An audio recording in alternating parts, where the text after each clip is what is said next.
Go ahead. Well, welcome to the special meeting of the Budget, Capital, and Personnel Committee for Tuesday, June 4th, 2024.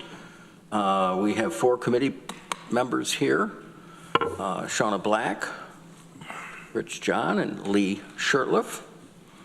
And we're here to take up a resolution regarding the county administrator search. We've got a long time before 5:30, so we can stretch this out for a long time. Whatever people want to talk about. Oh, I noticed our chair, Dan Klein, is in the back. You're welcome to join us at the table if you want, Dan. Why don't we just go ahead and put the resolution on the floor and then start talking about it. Shauna's moving it, and we've got Lee seconding it. This is appropriation from Contingent Fund, Human Resources Department, County Administrator Search, and establishing the starting salary. So why don't we ask our Director of Human Resources, Ruby Pulliam, if she'd like to introduce this for us. Well, yes, I would. I submitted an email telling basically my recommendations for the starting salary and the relocation fee. The resolution has the starting salary at 165, a range of 165 to 175. Based upon our compensation analysis, the market adjustment salary for that position would have been at 179,600, a little over 690, I think. And the recruiting firm that we are engaging did an assessment or review of the area salaries, and they were from 170 to 190. So my recommendation was to come into the middle and recommend as a starting salary 180. Simply because I think that will give us a competitive edge, and it will also allow us to put our best foot forward and hopefully save time. I would hate to advertise a lower salary and waste a month or two with people or not getting applications, then starting over to to increase the salary. So that's why my recommendation was a 180 for that. And as far as relocation fees, it was up to $5,000, I believe, negotiable up to $5,000 is what the resolution on the floor called for. But realistically, that is an astronomically low number. And I mentioned personally, I moved from Niagara Falls to here, and with a 1-bedroom apartment that most of the furniture was delivered from area stores, and it was definitely over $5,000. So my recommendation was negotiating with a range up to $10,000, especially since this is a national search. We may have candidates that are out of the state, and figuring the distance and whether a professional mover or self-move is involved, that would at least give the legislature some latitude to go above the $5,000 without having to come back and get an approval for it. So that was my recommendation. Again, it's based upon what the legislature approves, but I think we need to put a better foot forward beginning this recruitment, because I think it's going to be difficult enough as there are other areas that are also searching for county administrators. Well, we're better than any of them. I know. Thank you. Rich. Point of information, was what was moved, what was in the packet? Or in the packet, yes. The revised? No, we just got handed a revised one. I think if we want to talk about that, we'll need to amend. Okay, then I do have one question, which is you seem to be proposing that we don't state a range, we state a number. Because usually we have a higher range, HIRE, and a work range. So what we usually do is calculate the higher range, which is the starting salary, and then give about 5% over for a work range. After 9 months, they will increase to that amount. So which is the 180? Would that be the? 180 would be the starting salary. It would be the higher range. That's what we would advertise for. But it would go up in 6 months, 9 months, 9 months, to, generally about 5% more.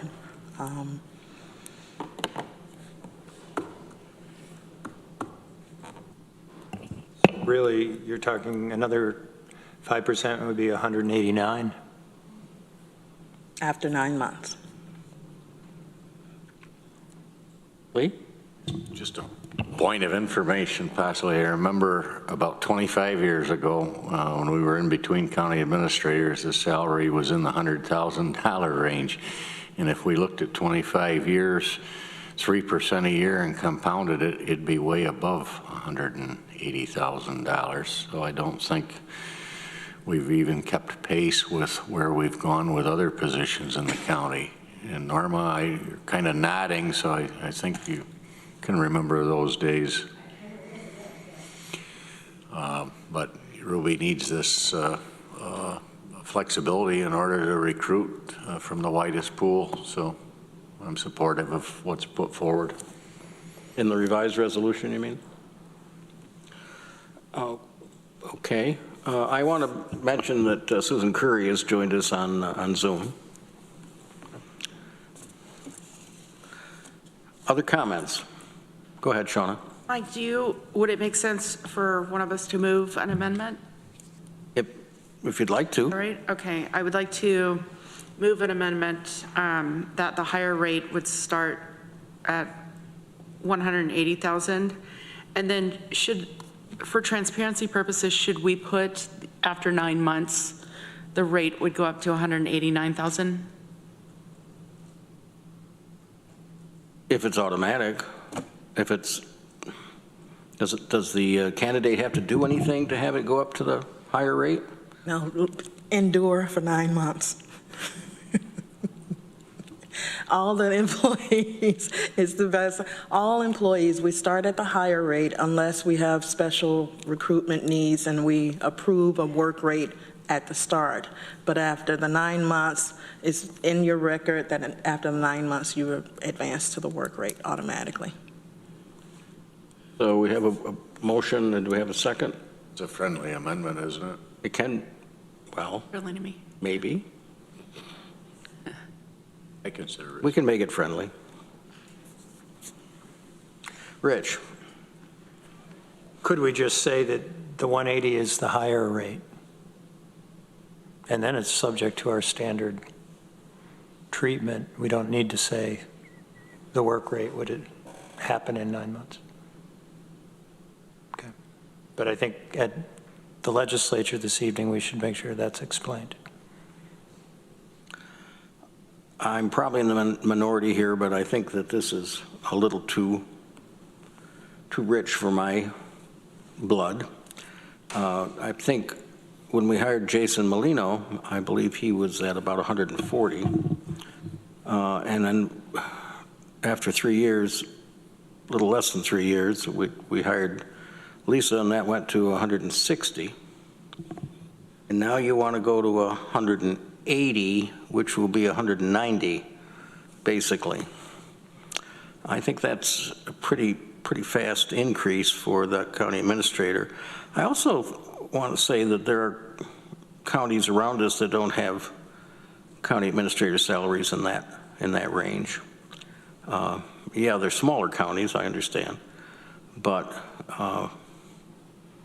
doesn't mean we couldn't find somebody. But I just want to put that on the record. And I'm going to support this, but I think it's a lot of money to put for this. We're seeing feedback at school districts. A number of years ago, there was a huge pushback on the BOCES superintendent's salaries, if anybody remembers that, because they had basically, through headhunters and other things, had kept laddering their way up to huge salaries. And I'm not saying this is a huge salary, but I think it's a pretty fast moving up the ladder. Shauna? I'll just add that I think one thing as we prepare to hire for this position that's going to be important is that this person really does need to become a resident of Tompkins County, which means that they're going to either have to buy a house here or rent. and there could be some leverage as far as, 12 months or 18 months to establish residency, but I can't imagine that this legislature would pass an exemption for someone to live outside of the county. Yeah, I'm thinking that it's in the charter that the administrator has to live here. I'm Okay. not 100% sure, but yeah, Norma's shaking her head yes, so I think that's the case. No, I agree with you, Shauna. If you think about some of the duties of the county administrator is to be the chief executive officer. And when there are things that come up, if there's an emergency, for example, we saw it with the pandemic, the county administrator is expected to take the lead on organization of the response, let's put it that way, bringing together the emergency services or whatever is necessary at that point. I think that person ought to live in Tompkins County. Rich. Yeah, my initial thinking was, Mike, that we were moving the salary up a little bit more than we should. But I've talked to some of my colleagues, and I'm looking at our budget where we came in just under $250 million, $248 million. We are a big operation. I think that the responsibility entailed in that, I can live with the 180. Actually 189, so I'm okay with it. Norma.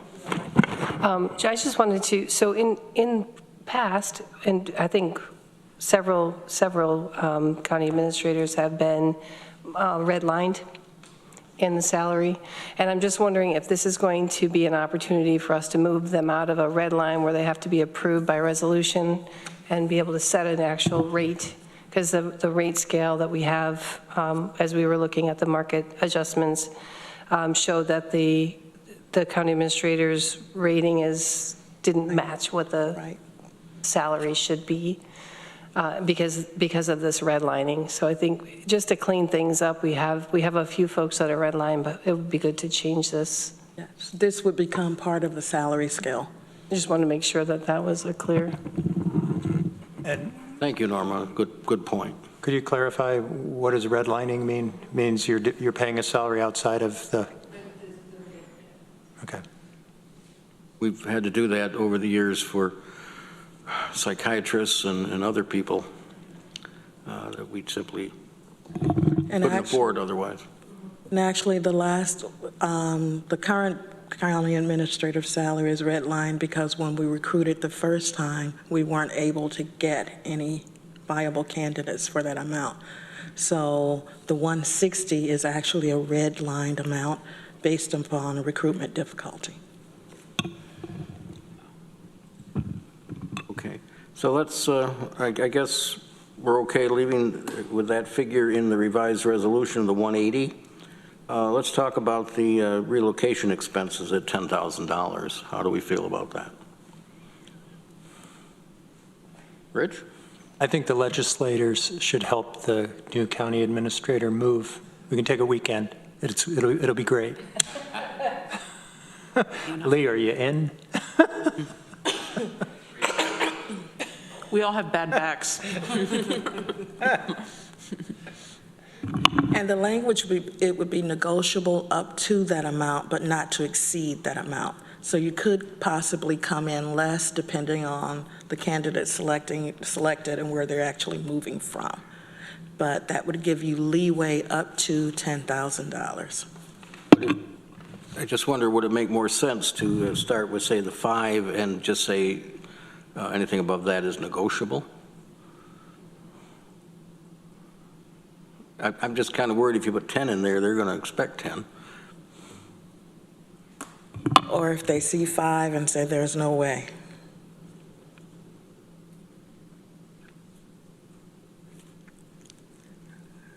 Well, do we really want them if they don't want to relocate here? Sometimes relocation is not economically feasible, regardless of whether you would like the job or not. When you're looking at candidates who may have owned their own homes in a different state, children, schools, that you will have to move and change things. It's really difficult, even if you use a U-Haul and you have family to move, to get any relocation costs under $5,000. What's the pleasure of the committee? Donna?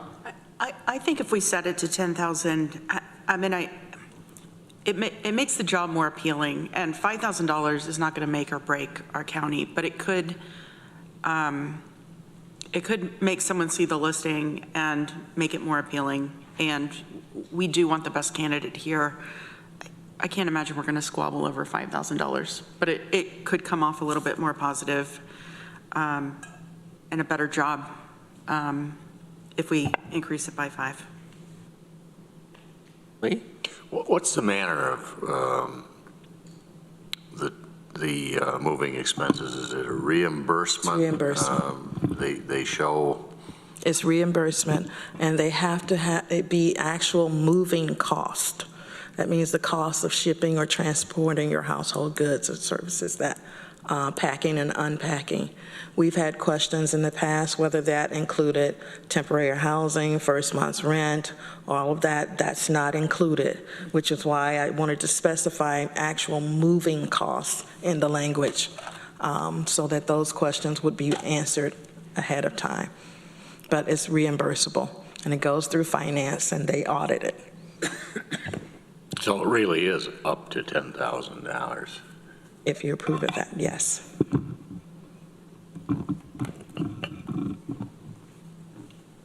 Okay, we're ready to vote? Go ahead.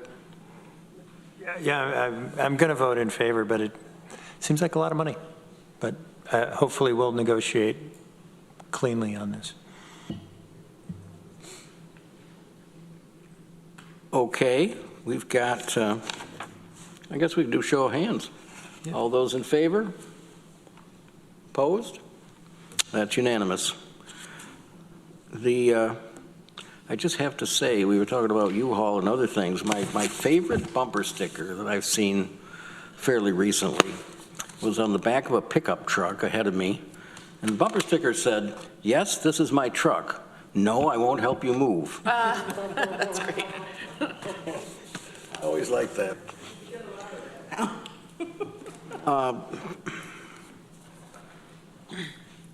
Anything else we need to talk about today? Oh, I wanted to ask about the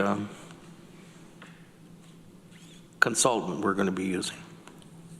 In the past, we were able to trim the cost by not asking for the full scope of services. And I wonder what the thinking is at this point.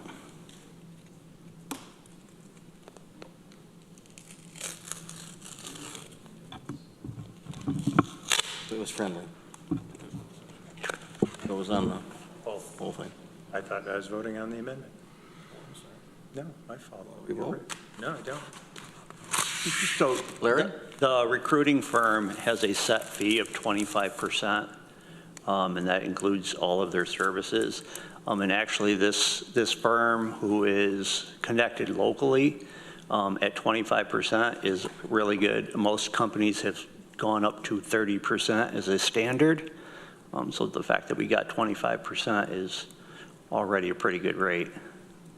That's 25 of the 80, 180, Yes. so 45. But it seems to me that, was it with the director of finance, that we had them find us candidates, but we did the interviews ourselves. And so we didn't ask them to do the interview process, and so we didn't have to pay quite so much. Am I not thinking about it right? No, what we pay for is for them to source candidates and screen candidates based on the criteria that we give them. And then we interview whoever that they recommend. And they did the same for that role also. I know in the language, in the proposal they set, they use that word interview, but it's actually screen. So theoretically, how many candidates would they send us? however many they can source that meet the criteria. So when you say screen, they're just looking to see if they meet the criteria. Correct. They aren't looking as to whether they might be somebody we want to hire or not. Yes, based on what we tell them what we're looking for. They have several processes that they'll run each candidate through, whether it's a questionnaire or reference checks. They do their own, screening / interview, however you want to put it, of themselves based on what we tell them we want. Right, Rich? This thing is a lot of money. Lee? Include background checks and references. Yes, yeah, they'll do reference checks. Yep. Google searches to see how controversial they may have been elsewhere. As long as we're not doing Google searches. Some headhunters have the reputation of moving their employee clientele around. You've been over here for 2 or 3 years, and now we're going to move you over there. And this particularly happens with, I know, school superintendents. How do we make sure that that kind of thing doesn't happen? That they bring somebody in and say, well, you can come into Tompkins for 2 or 3 years, and we'll move you over to Albany after that. I wouldn't have an answer for that. All right. That's a fair answer, but I want to point out that that does happen out there. Anything else, folks? Well, we've still got an hour and a half before our legislature meeting, so I think we've done the business our special committee meeting was called for. So at this point, I think we'll just adjourn. Thank you very much, Ruby and Larry. Thank you so much for being here. Susan, thank you for joining us on the screen. And Norma, we appreciate your being here. Thanks, Mike. Thank you, Mike.